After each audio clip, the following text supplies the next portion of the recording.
Assalamualaikum warahmatullahi wabarakatuh. Perkenalkan nama saya Ayu Nurjana, NPM 19124727.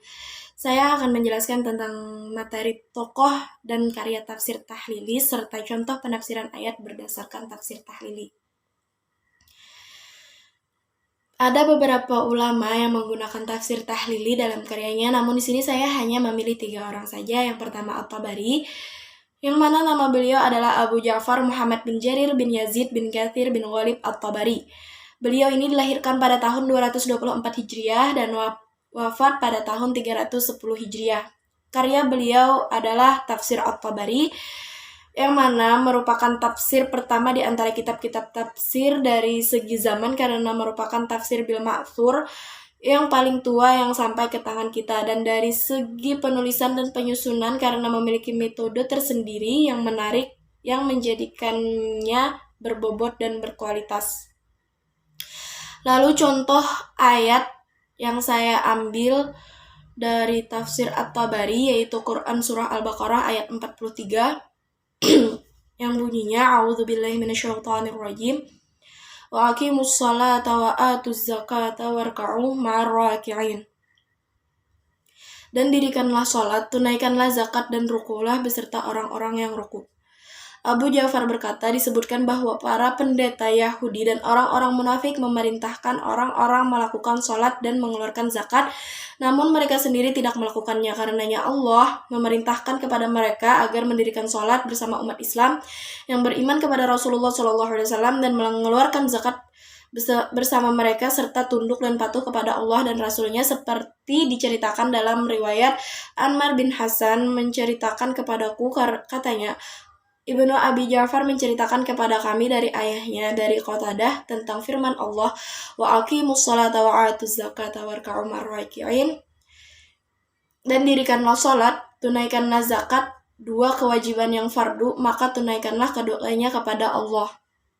Abu Ja'far berkata, ini adalah perintah dari Allah kepada para pendeta Bani Israel dan orang-orang munafik di antara mereka agar kembali dan bertaubat kepada Allah, mendirikan sholat, menunaikan zakat, masuk ke dalam Islam secara keseluruhan, tunduk dan patuh kepadanya, dan larangan atas mereka dari menyembunyikan apa yang mereka ketahui dari kebenaran kenabian Nabi Muhammad SAW setelah tampak bukti-bukti yang nyata atas mereka. Lalu tokoh yang kedua yaitu Nasiruddin Al-Baidawi. Nama lengkap beliau adalah Nasir al-Din Abul Khair Abdullah bin Umar bin Muhammad bin Ali Al-Baidawi As-Safi. Lahir di kota Baydha yang terletak di dekat kota Siraj di Iran Selatan. Kitab karya beliau adalah Anwarul Tanzil wa Asrar al-Ta'wil yang lebih dikenal dengan nama singkatnya Tafsir Al-Baidawi.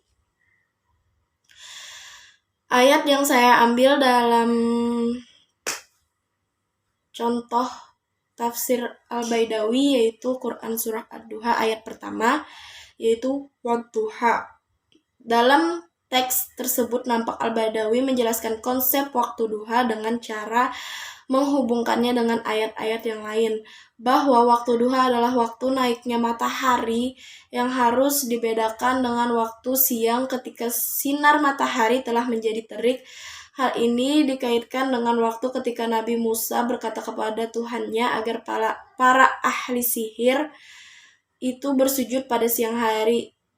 Ini dikuatkan oleh firman Allah Subhanahu wa taala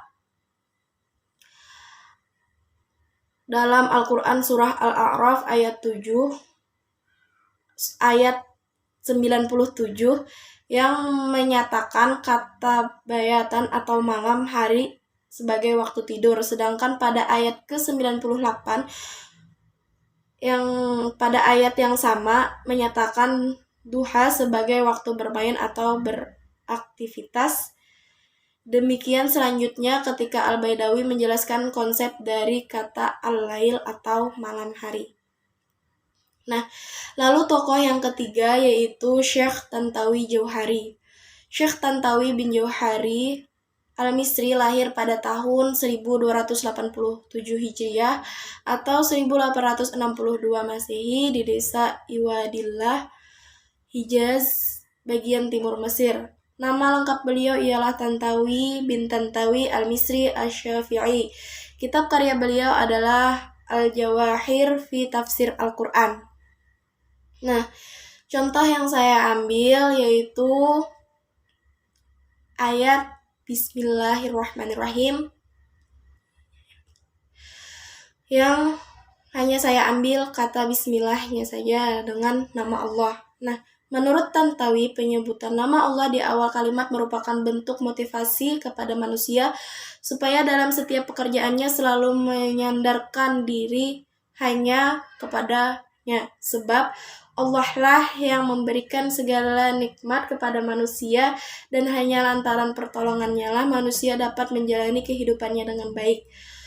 Setiap aktivitas didahului dengan membaca basmalah dapat mendatangkan keberkahan. Untuk potongan ayat ini, Tantawi hanya memberikan penafsiran yang terbatas. Nah, sekian dari saya. Semoga dapat dipahami. Salah khilaf mohon maaf. Wassalamualaikum warahmatullahi wabarakatuh.